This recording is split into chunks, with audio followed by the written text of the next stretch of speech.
As evidence continues to mount about China's repression of religious minorities, we've now learned that the organs of prisoners of conscience are being harvested on a massive scale. For the Colson Center, I'm John Stonestreet. This is Breakpoint.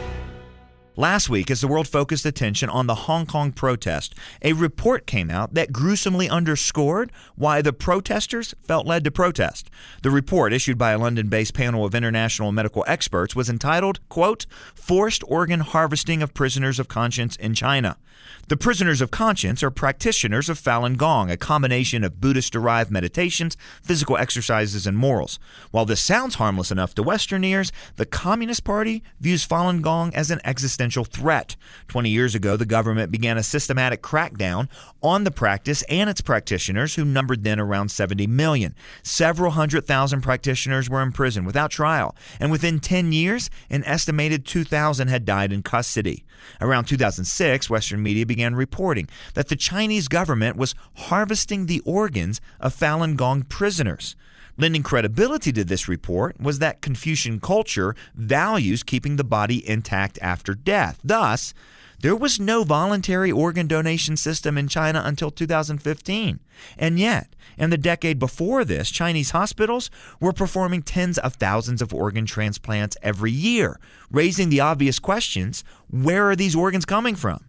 Well, the panel, known as the China Tribunal, looked into the question and concluded, quote, "Since 2000, the Chinese government prioritized organ transplantation in its national strategy and continuously incorporated organ transplantation into its 5-year plans for multiple ministries." In the tribunal's words, quote, "Forced organ harvesting has been committed for years throughout China on a significant scale, and Falun Gong practitioners have been one and probably the main source of organ supply." Before being imprisoned, Falun Gong prisoners would be thoroughly examined with blood tests, x-rays, and ultrasounds to determine the condition of their internal organs. Well, these tests make no sense for prisoners who are just facing forced labor, brainwashing, torture, and death. But the strategy enabled the People's Republic to perform more transplants than any other country in the world in just a few years. All this despite the lack of a voluntary organ donation system. Well, more recently, evidence suggests that Muslim Uyghurs have joined Falun Gong practitioners on the list of involuntary donors. And it's hard to imagine that Christians will not soon be added to that list unless something changes. The Chinese Communist Party's violations of basic human decency are revolting, but they should not be surprising to us given the regime's history. Among the party's most consistent and enduring characteristics has been a flagrant disregard for human suffering. Between 1958 and 1962, an estimated 45 million people died as a result of the Great Leap Forward, which was Mao's attempt to reinvent China's economy overnight. In addition to the tens of millions that died from famine and famine-related disease, 2.5 million people were tortured to death or just executed.